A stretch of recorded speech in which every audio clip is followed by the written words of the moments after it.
To everything there is a season, and a time to every purpose under the heaven.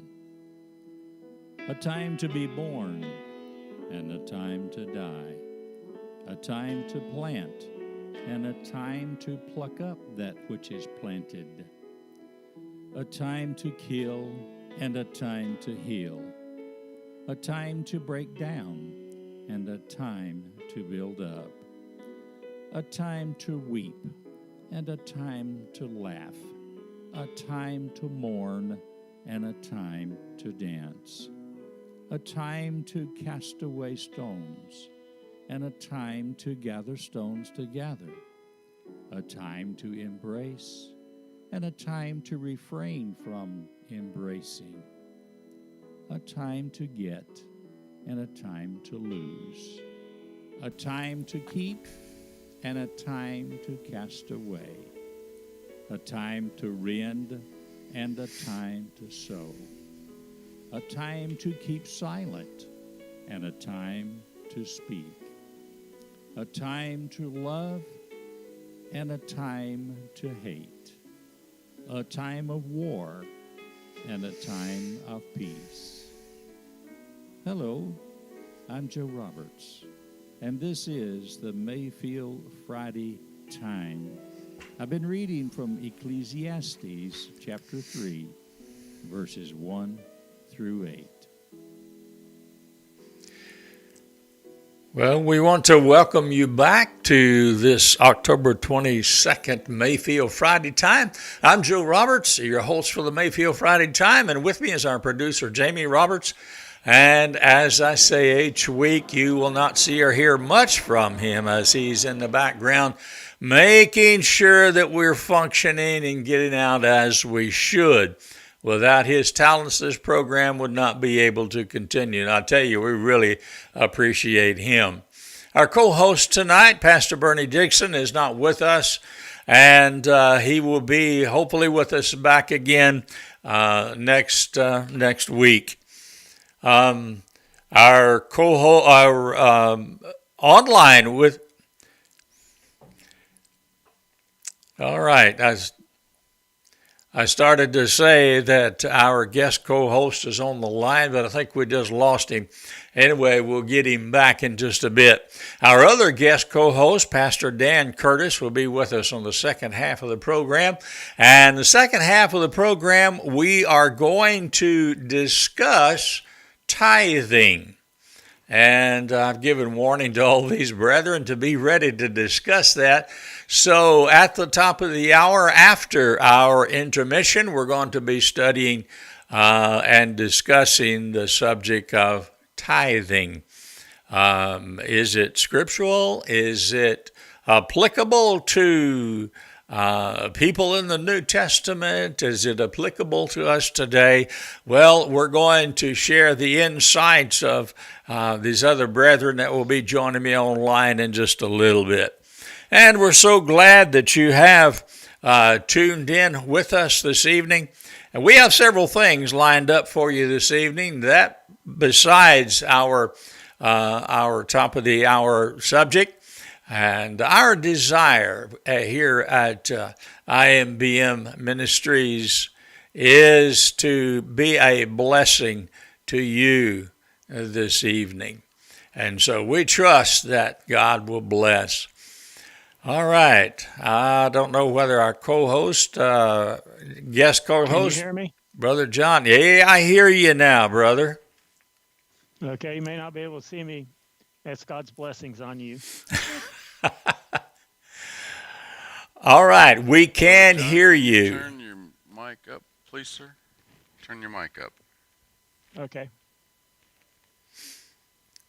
All right, we'll get some of these little things set, and then we will be ready to hit the road.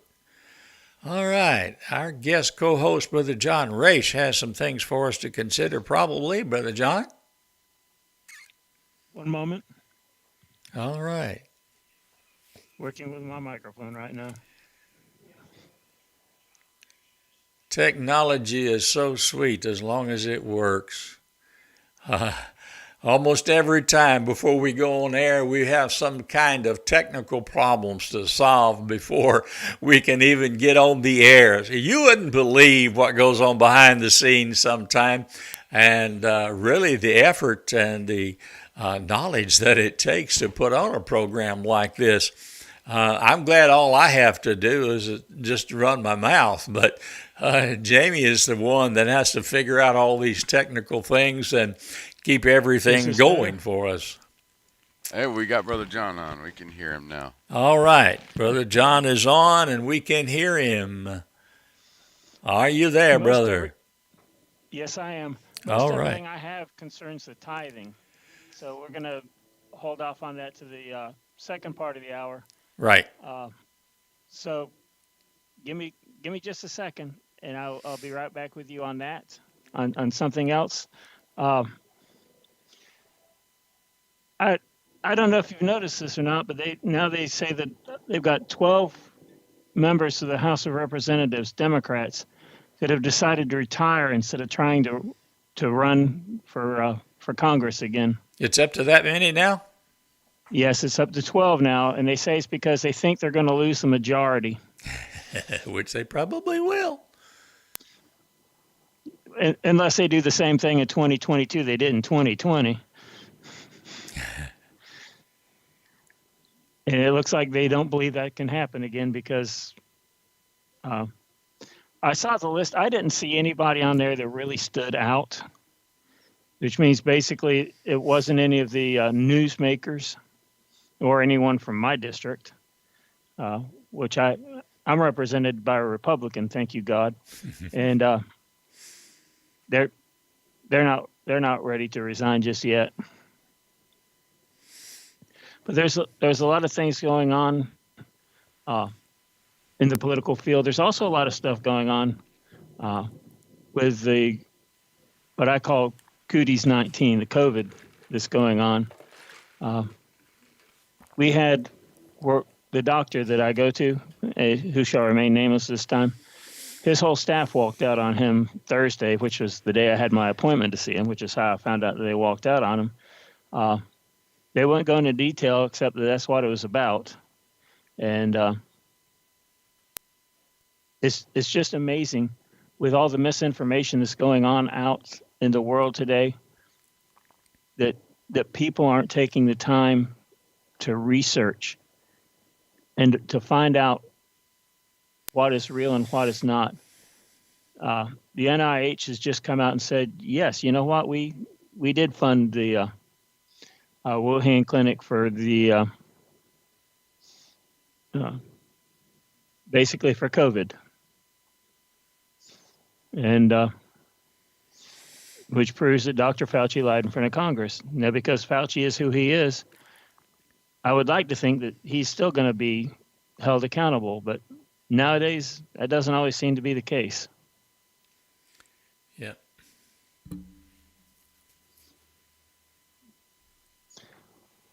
We've been doing a lot of work getting ready for the new year at the radio station. We got some additions that's going to come in. We've reached out to some people. We've heard back from some. We haven't heard back from everybody yet, but it looks like we're going to have at least 3 or 4 new programs beginning in January on the radio station. And a lot of the stuff that's on there now is being pulled off, and I won't say mothballed because who has moths nowadays? Well, we try to keep fresh content on there, don't we, brother? Yes, we do. The fun part of it is a lot of programs, like let's say Brother Dan's Country Church. We're playing at 7 days a week. Well, he doesn't have service 7 days a week, so obviously you're going to hear some stuff more than once. And but everything that he's got on there now is going to be gone January 1st, and his 2021 programs are going to be playing in 2022 on there. And we think we found a way to clear up a lot more space for a lot more stuff on the radio. Something I discovered accidentally, and I'm glad I did. It set me back a little bit, but you know what? That's life. I would rather get set back a little for a lot more space than just to continue and kind of always worry about that threshold where you start you're running out of room stuff. But we're doing a lot of stuff with the radio station, getting a lot of stuff set up, and we're really looking forward to 2022 on IMBR. And I have to say, Brother John, you're doing an excellent job there. For our listeners and our viewers, Brother John is now the program director for the radio station. And Jamie had so many other responsibilities to keep things going here, and including also, this program. And then we broadcast live, not only this program on Friday night, but we have both services on Sunday and then Wednesday nights that we also broadcast live. And so to have a technician like Jamie aboard and a producer aboard like that, it keeps him busy because we not only just do for the TV and podcast videos and the radio station, but then we have the work here at the church as well. So it's a physical church, yes. Yeah, it's a physical one, and it takes physical bodies and a little bit of knowledge to do it too. So he's kept very busy. That was the reason that we moved the responsibility for his program director off of his shoulders and moved it over to Brother John. And Brother John has some computer skills that Jamie and I don't have. And it's really showing up in the quality of the radio station. And we're proud of Brother John and glad to have him aboard as a staff member. It's a wonderful ship to be on. You know, we were given we were given a commission. The commission was given not to preachers. The commission was given to the church as a church, right? As church members. And IMBR and IMBM and all their subsidies is Mayfield Drive Baptist Church's way of carrying out the Great Commission. Because when it says into all the world, that's what it means. So yeah, we have some programs in Japanese. We have a program in one of the major language of the Philippines, which is, they have 3,000 islands in the Philippines. Something like that. And we have Korean. We have, and the fun part on that is we stick with ABA ministers for the greatest majority of the part. I'm going to say, well, for right now, everything, because the fun of putting something on in a language that you don't understand is they could be preaching heresy and we wouldn't know it. And then, Yep. so, and there's always a fear and worry that even an ABA minister can get heretical. But these are people that have reputations. These are people that we've known for a long time. Michael Kim, is he or is he not Kabsu's son? No, there's Any no relation to- there's no relation, No relation? there. Yeah. Okay. I stand corrected. on I that. asked him about that one time, and he didn't know who Brother Kabsu Kim was until I told a little Brought bit him up. about him, and then he vaguely remembered Brother Kim, and so because of the last same names, I wondered about that myself, and so I asked him if there was any relations there, and to his knowledge, there was not. But you're right about, and we also have Spanish. Yes. And those who, The Gouldings. yes, the Gouldings, Brother Walter Goulding in San Jose, Costa Rica, and he is on frequently, and he has programs that we broadcast in Spanish, and we also have some devotionals from him in Spanish on the radio as well. So we know many of these brethren, and we know what they preach and teach. And that way we have confidence in them that what they are going to produce and give to us on this program or on the station, we can rest assured that as far as we know and their past preaching and teaching, they're going to tell the truth in whatever language that is being used. And so we appreciate those brethren and appreciate Brother John being able to get those prepared and in a form that can appear on the radio station. I was sent an email to a pastor this afternoon, and Brother John, I CC'd you on that. And I got that CC. And so he's, wait a minute, I lost him again. You there?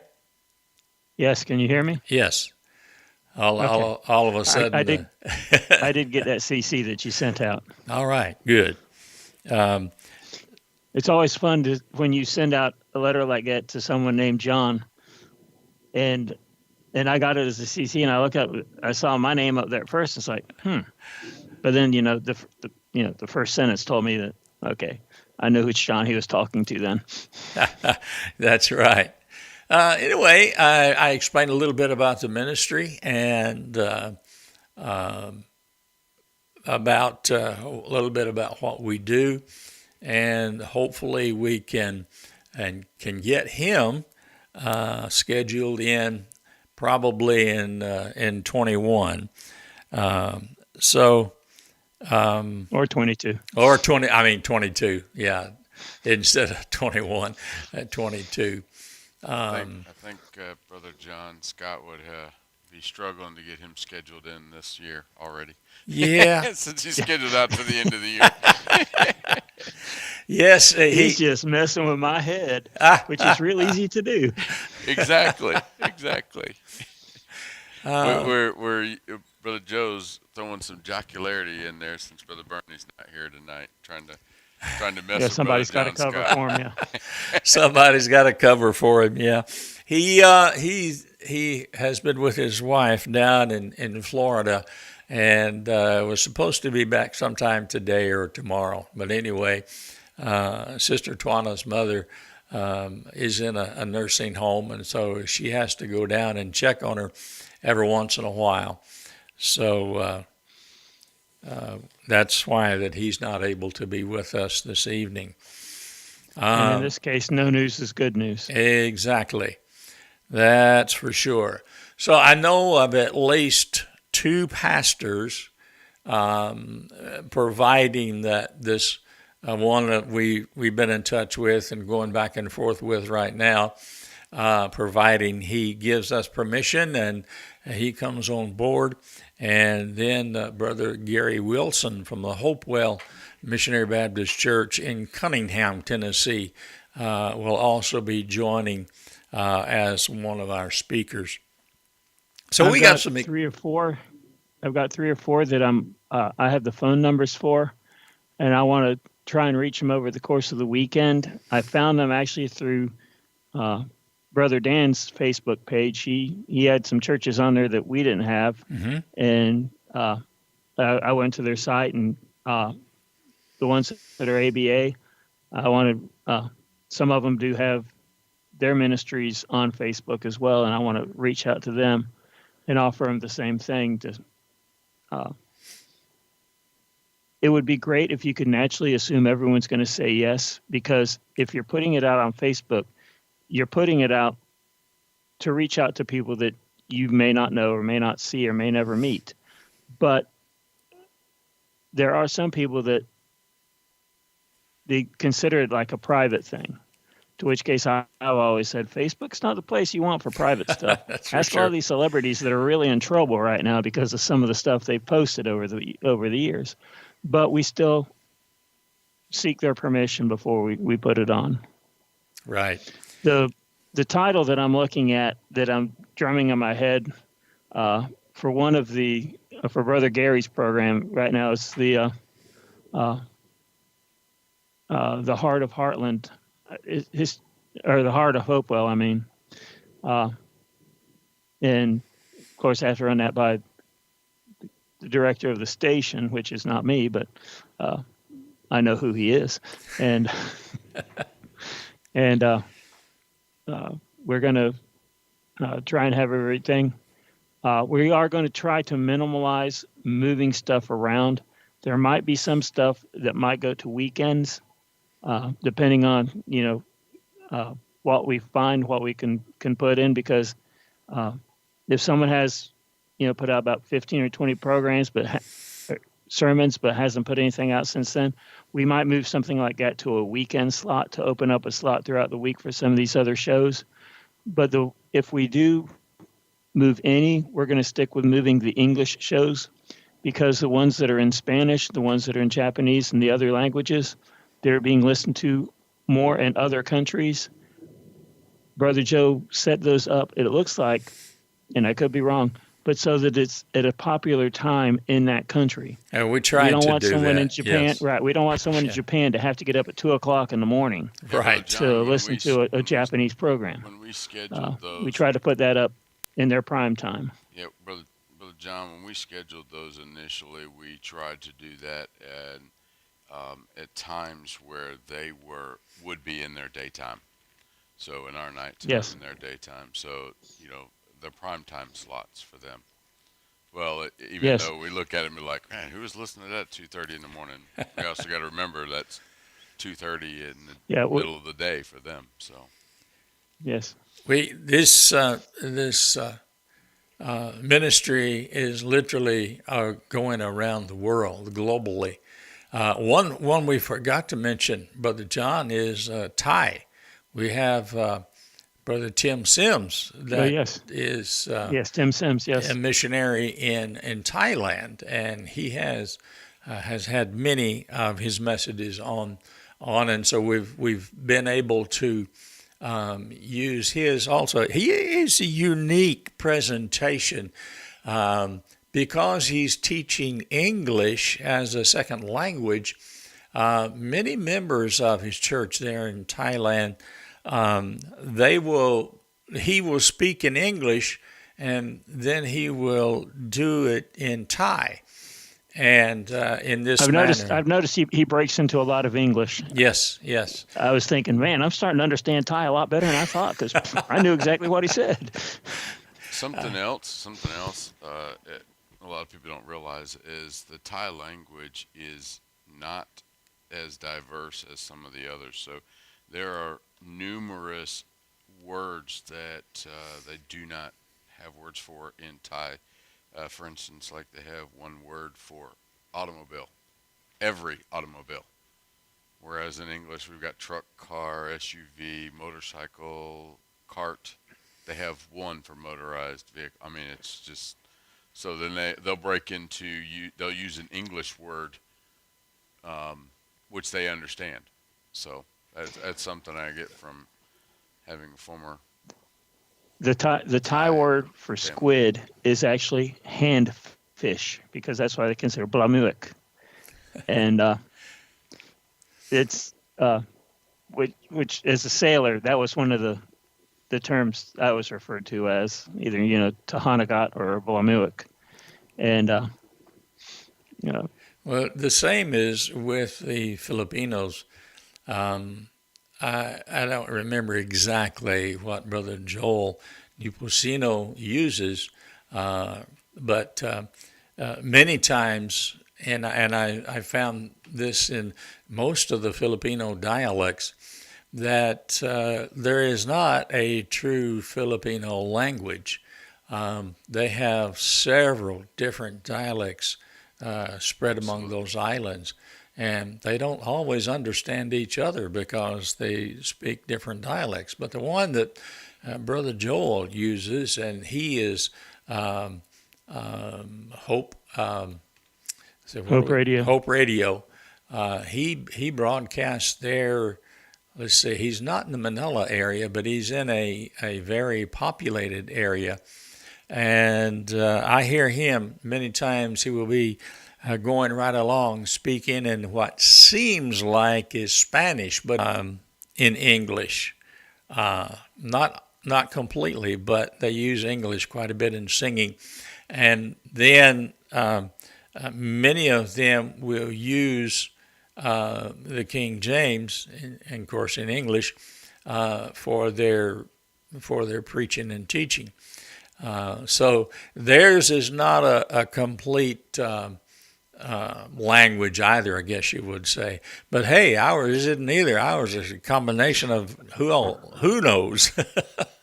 Well, if you think about it, that makes sense because as archipelagos is a bunch of islands, things that did not normally apply and things that they did not need to create a word for, they didn't create a word for.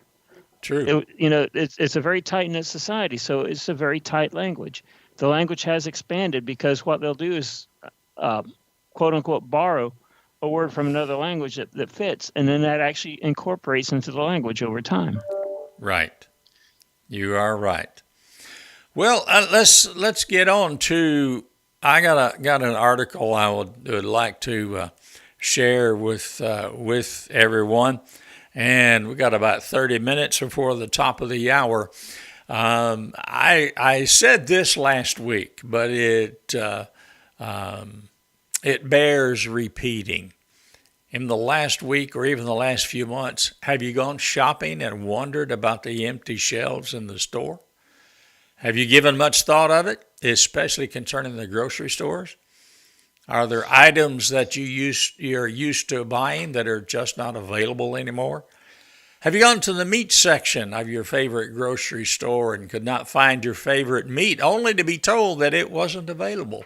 And the meat department personnel told you they didn't know when they would get any in. So I suspect that you've answered yes to several, if not all, of those questions. It's not just a local problem. And I have some articles tonight. I want to try and shed the light on this subject.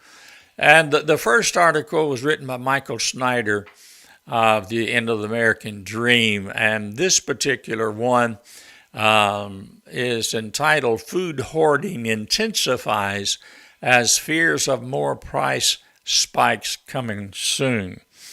And just a word to our producer, coming up at the top of the hour, the video that you want to present is on tithing. I don't remember the exact title now, but on your list, it'll be down there pretty close to the bottom of it. But food is about to become a lot more expensive. I hear this from my wife and my daughter always. It seems like every time that they go to the grocery store, they have to buy something that is more expensive than it was the last time that they bought it.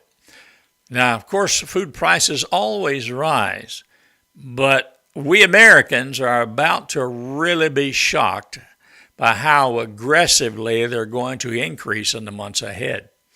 It's just a matter of basic economics.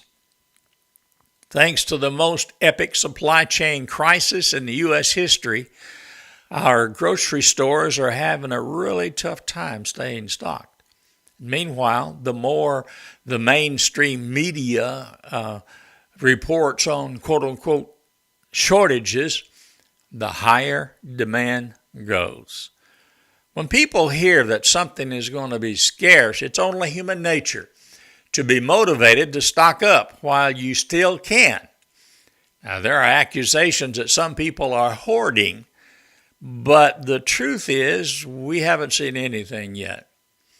When the American people began to wake up to the fact that the supply chain problems that we are facing are not just temporary, then the real hoarding will begin. This week, billionaire supermarket owner John Castamedes, I was trying to pronounce his name all this afternoon, and I'm still not sure that I got it. Castamedes was asked about the current state of affairs during an interview on Fox Business. In response, Castamedes warned that food prices would be going up, quote, over 10%, unquote, within the next 60 days. He said, I see over 10% price increase in the next 60 days, he said in an interview with Fox Business on Monday. And that was this last Monday. Adding that the trend will not drop anytime soon. Castamedes cited rising inflation and supply chain bottlenecks that are currently plaguing supermarkets and other retailers all around the United States. Castamedes then cautioned, he said, I see food prices going up tremendously, unquote, because food CEOs want to be ahead of the curve, and the way that they're doing it is they're dropping all promotions, and they're dropping low-moving items. 10% in 60 days would equate to roughly a 60% rate of food inflation on an annual basis. That's a lot. So that seems like a pretty extreme projection. But Castamedes lives and breathes the food industry every day, and Michael Schneider says, I do not. He is in a position to know the trends, and I think that we should take his ominous warning very seriously. Another industry executive that was interviewed by Bloomberg says that people are hoarding, and he's openly admitting that all prices will go higher. Many food suppliers are planning for these hiccups and storages to last. Saffron Road, a producer of frozen and shelf-stable meals, is holding extra inventory, keeping about 4 months of supply on hand instead of a typical 1 or 2 months. People are hoarding, said CEO and founder Adnan Durrani. What I think you'll see over the next 6 months, all prices will go higher, unquote. One of the biggest problems that the food industry is facing right now is simply a lack of workers. This is a time, if a person wanted a job, it wouldn't be difficult to find one. In fact, many employers are not able to do what they need to do because of the lack of employees. There aren't enough bodies to do the things that need to get done. And this is causing major problems. In fact, one U.S. meat packer was so desperate for workers that it was actually trying to lure new employees with Apple Watches. Labor issues are also roiling the meat supply. Plants are running, but not at full capacity due to a lack of workers and truckers, Meyer said. The problem is so bad that at least one U.S. meat packer has tried to lure new employees with Apple Watches. Now, those are pretty expensive. We have never seen anything like this before. Throughout our history, we have always had a chronic problem with unemployment. But now this pandemic has come along and suddenly all of our employment problems have been magically solved. Okay, so where did all the workers go? Things have gotten so bad in Denver, Colorado, that people that call 911 are frequently put on hold because there aren't enough workers to man the phones. Denver's 911 system is out of compliance with nationally recognized standards for answering calls, as thousands of callers are finding themselves on hold when they call in to report an emergency. That's pretty bad. That's scary. It is. Andrew Demeron, Denver's Director of Emergency Communications, said, quote, "Obviously, no one in the Department of Safety wants anyone to end up on hold when they call 911, unquote. Looking ahead, a lack of functioning farm equipment threatens to make our food shortages even worse. The global microchip shortage has greatly suppressed the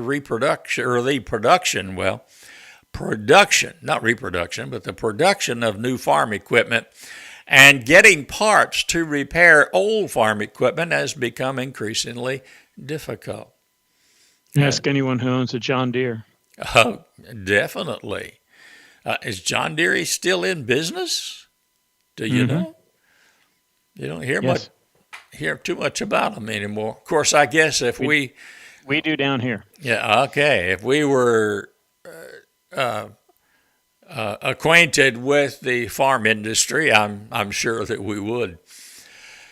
But as a result, many farmers have had difficulty planting and harvesting crops in the coming months. Quality farm equipment is getting hard to find amid the supply chain storage. Many farmers and experts said, and its scarcity,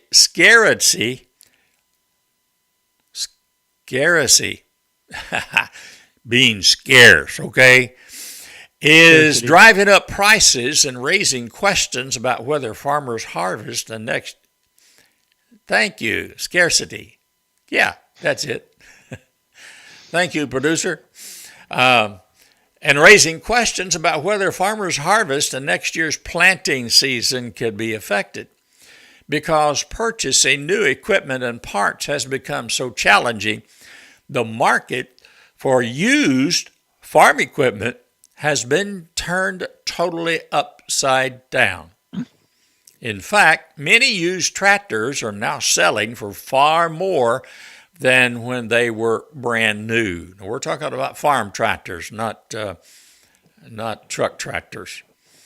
Joel Everett said he was astonished when a lightly used 2009 John Deere tractor sold at his last auction in Strawberry Point, Iowa, for tens of thousands of dollars more than it had cost fresh off the production line more than a decade ago. Bought new for $109,000, The tractor sold for $143,000 at auction, he said. And it's not an isolated incident, said Everett, who runs Joel's Tractor and Auction since 1992. A lot of farm equipment, particularly used tractors, is selling for 30 to 50% more than it was 2 years ago at his auction house. Now, isn't that nuts? Brother Bernie would say, you got to be nuts, man. This is the quote-unquote new normal, and we're rapidly moving toward the kind of economic anarchy that Michael Snyder described in his recent books. You can have blind faith in the system if you want, but the truth is the system is now failing in thousands of different ways all around us. And as we move toward the end of this year, store shelves are just going to continue to get more bare. Even the Biden administration is admitting that things will get worse before they get better. But the question is, will they get any better? Michael Snyder says he strongly encourages everyone to go out and purchase the things that they're going to need before those things disappear from the stores entirely. They call it hoarding if they want, Michael says, but I call it common sense. We've now reached a critical turning point, and things are going to get crazy from this point forward. Jamie and I were discussing the used car market, and we were discussing how that my Ford F-150 that I bought brand new in 2016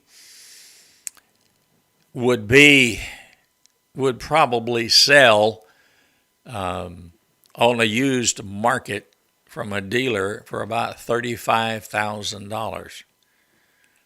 Well, I didn't pay too much more for that. But yeah, but try and buy a new one now. If you can find a new one.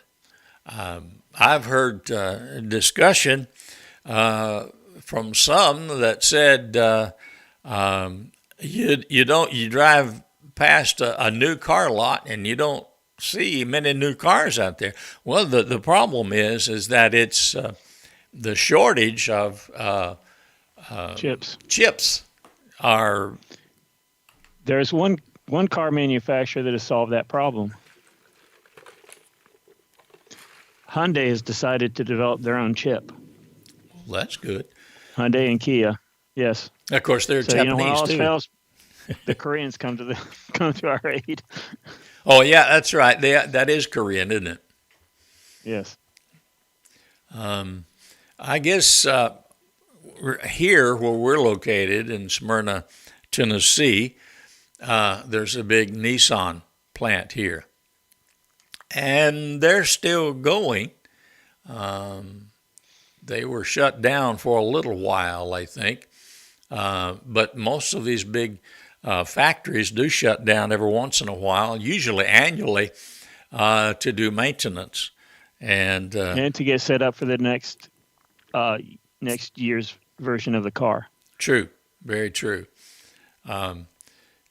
Jamie works with GE, and he is on that supply end with personnel and equipment, so he knows about that because every year, 2 or 3 times a year, he's faced with shutdowns by power companies around the world that he has to supply people and equipment to. That's not an easy job. And sometimes I think he's going to be bald before he gets much older. That's from pulling his hair out and everything that's going on. I keep my hair cut short for that reason. I keep saying that. I keep my hair cut short so I don't pull my hair out. I ain't got nothing to pull. It's still possible. Excuse me, I'm sorry. But anyway, things are getting scarce. And you can't, we were, like I said, we were discussing the used cars and used vehicles. And dealers are frantic about having enough used cars to go around. Hardly a month goes by that I don't get some offer for my truck because they want good used vehicles like ours. My truck is a 2016 year F-150 with the EcoBoost and a four-door truck, and it only has 60,000 miles on it. Well, yours is a dream vehicle. Yes, and honestly, I got an offer the other day from the Ford company here down in Murfreesboro, offering me 35. No, I take that back. That way, it was another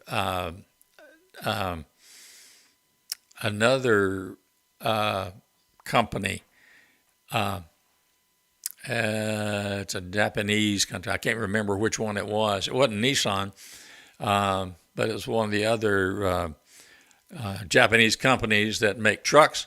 They offered me for my F-150, they offered me $35,000. Can you believe that?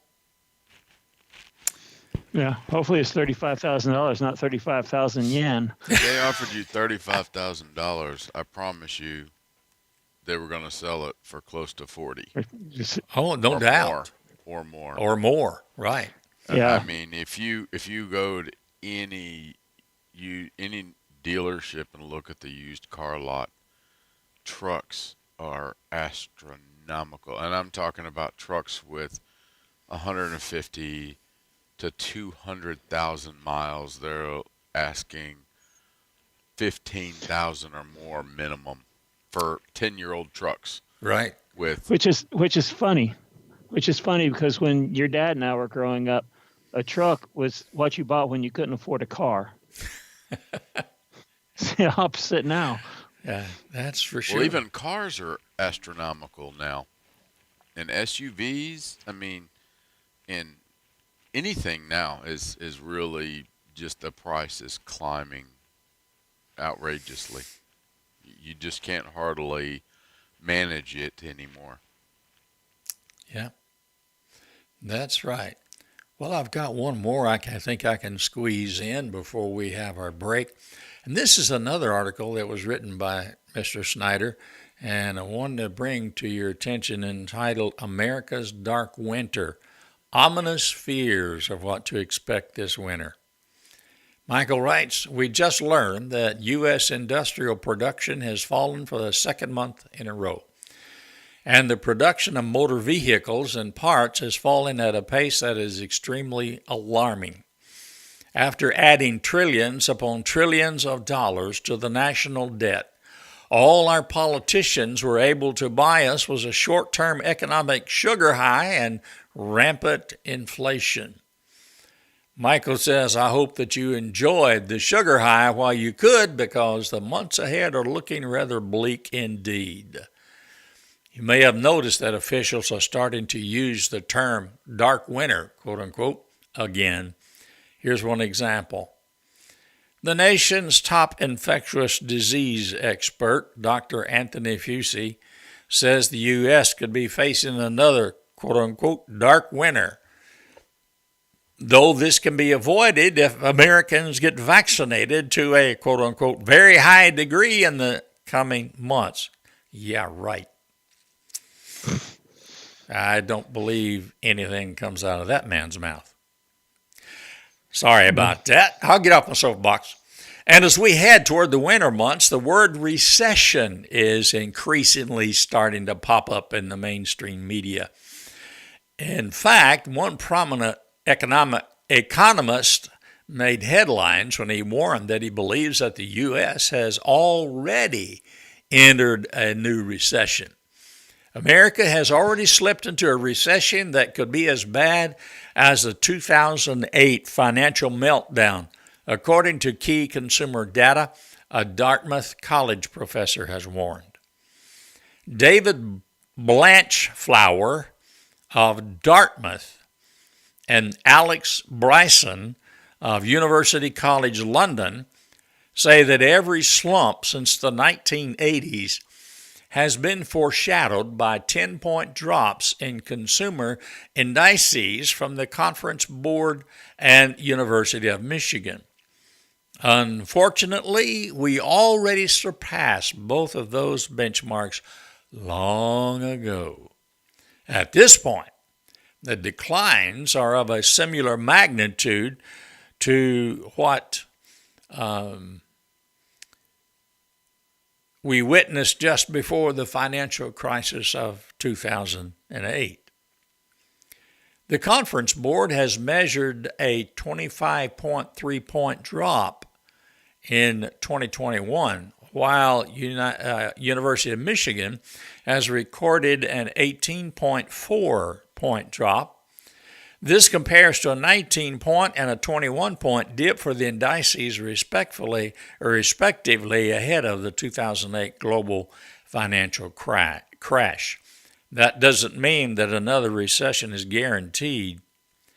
Our politicians in Washington could borrow and spend several trillion more dollars, and that would likely buy us a little bit more time. But right now, the immediate future does not look good. And most Americans are clearly not prepared for a sort of major downturn.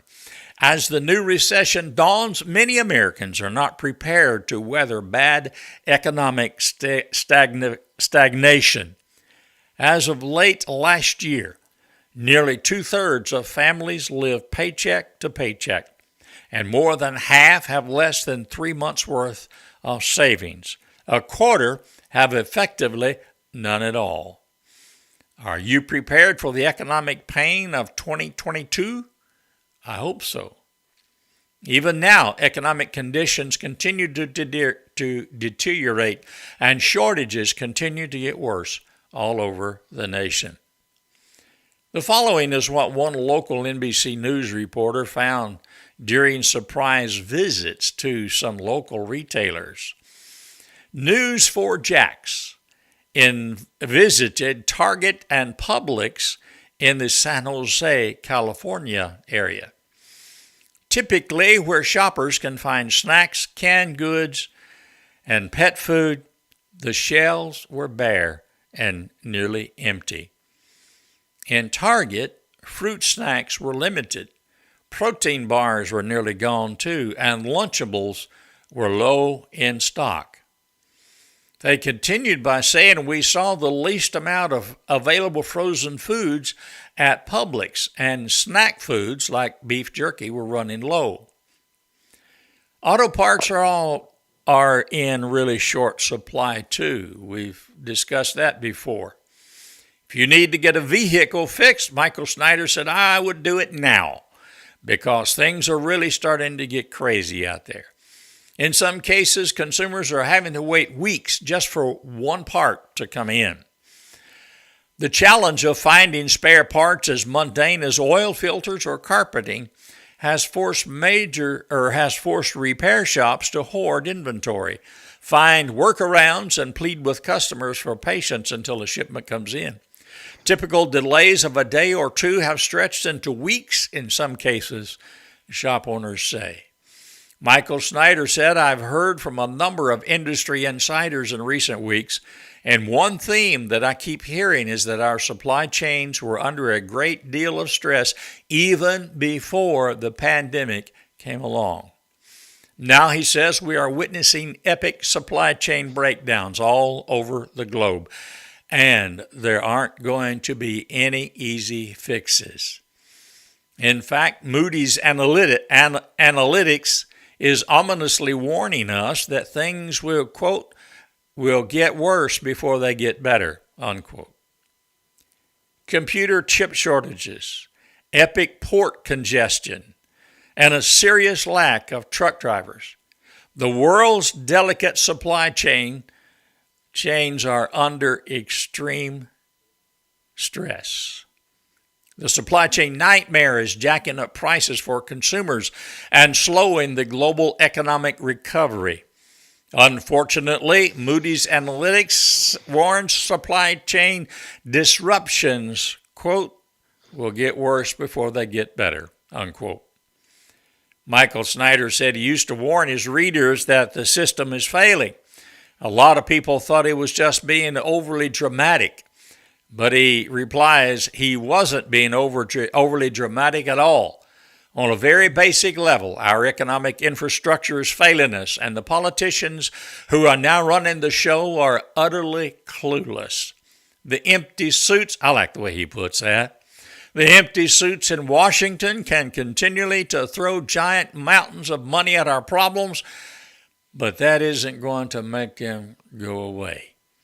At best, it will give us a few more months when people have money in their pockets to spend.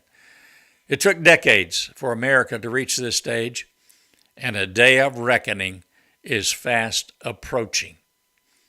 Michael Snyder writes, he said, I received an email from an industry insider that warned that 2022 would be, quote unquote, unthinkable if our supply chain problems are not properly addressed. So, Michael Snyder says, I would very much encourage you to stock up now while you still can, because the coming, quote unquote, dark winter could potentially lead into an entire year that will be filled with economic nightmares. Well, you know, what he says is very true. I would recommend, this is Joe Roberts speaking now, I would recommend that we don't pay attention to hoarding, but begin to stock up. I'm like Michael. I think that it's inevitable. It would be yes, it would be prudent and very wise to try to get as much food stocks as you can. Around our house, a lot of drying.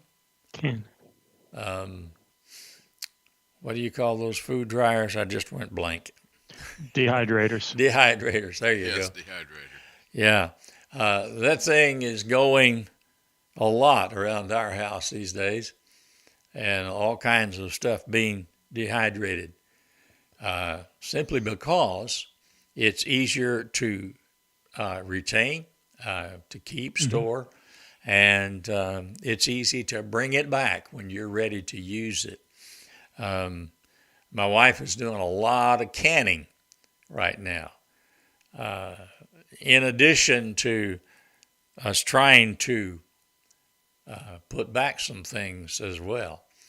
So I don't want to be an alarmist, but I think that you would be wise if you begin to not just consider what may be coming ahead, but do your best to get as much food and supplies as you possibly can while they are available. A 3 or 4 month supply would be a good start. Yes, we would.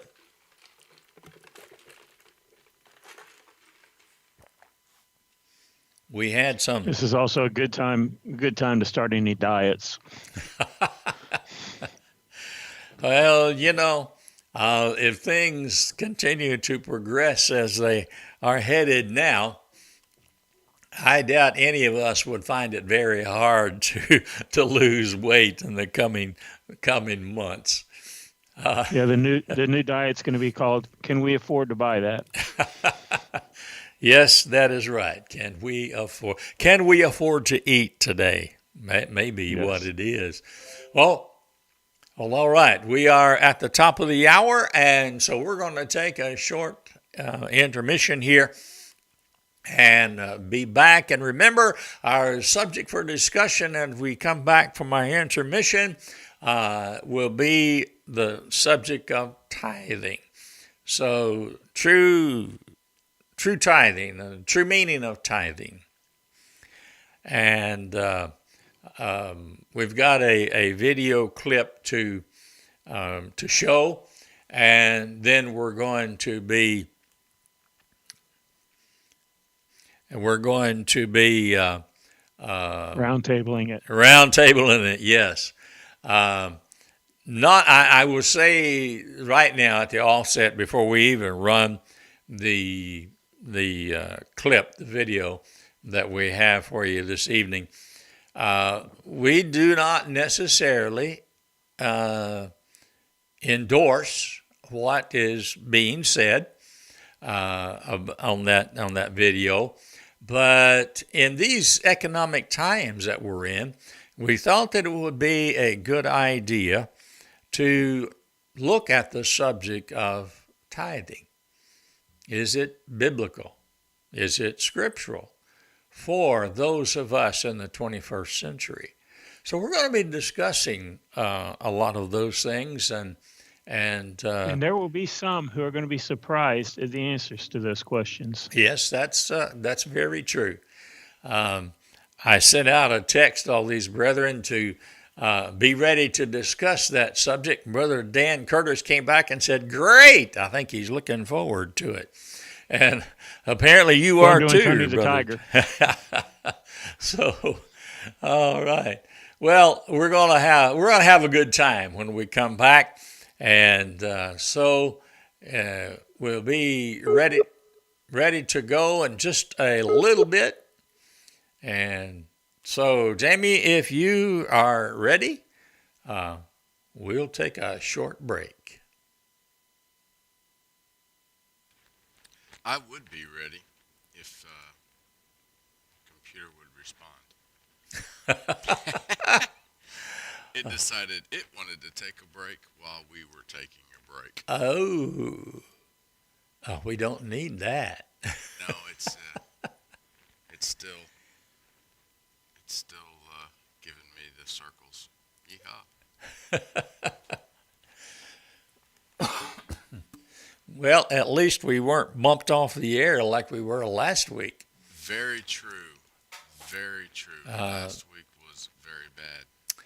Last That week. was not cool. I did not say play. All right, here we I did not say go. play. I didn't tell it to play. It decided to play anyway. I thought we were ready. I told you.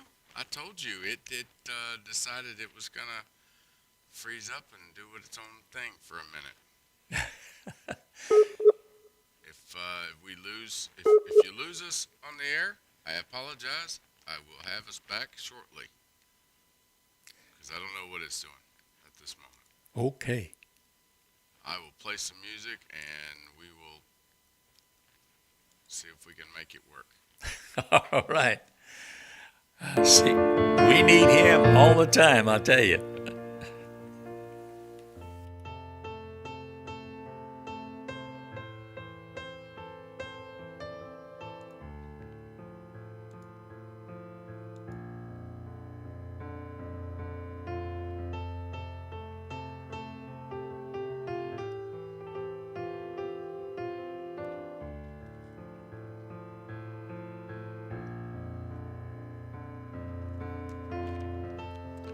I just went to a black screen because it's just sitting here circling. I can't get it to do anything.